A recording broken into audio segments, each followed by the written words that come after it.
Örn, já, þetta hefur væntanlega reynt mjög á ykkar leikmenn, leikmenn vantaði náttúrulega?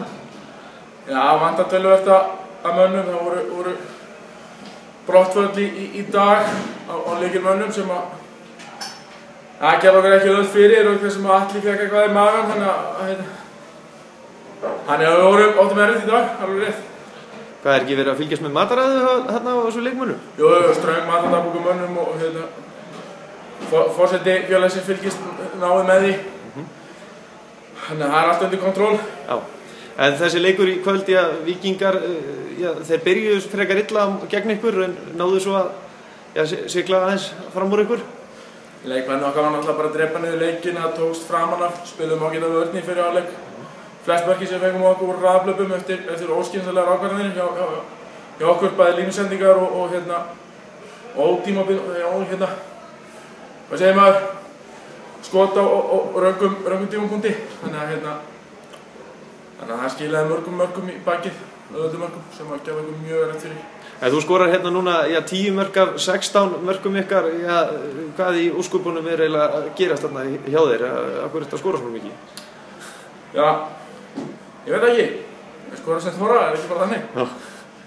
Þá það kannski menn duglegir að opna fyrir þig bara? Já. Þeir eru að spila á mig og ég er að hitta og skýti bara, það er bara svo leys. En þetta nýja lið Mílan, svona reynsleikar af fyrstu deildinni, það er náttúrulega fullt program framundan en úrslitasæti svona nokkuð úti en það hefur ekki skipt öllu máli fyrir ykkur, þið eru náttúrulega konir hérna á fyrsta tímabil. Og okkar markmið fyrir tímabilið var náttúrulega bara að sigra Spána. Eins og staðan er í dag þá erum við að ná markmiðinu, við erum í 7. sætinu og okkur spáði í 8. þannig að við erum bara á pari.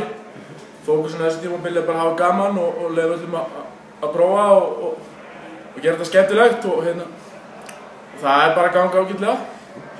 Þannig að þetta er bara fínt.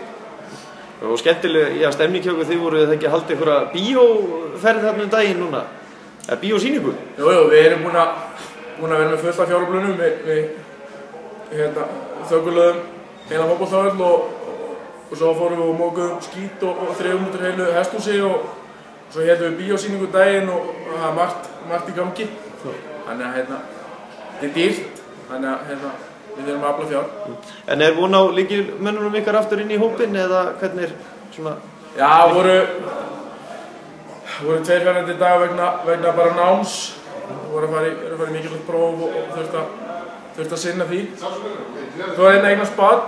Ég veit ekki hversu lengi hann verður frá út af því og svo eru lítilvægileg meiðsli og annað sem eru að stríða okkur. Þannig að það er komið tilbaka. Bestu þakkir, Örn.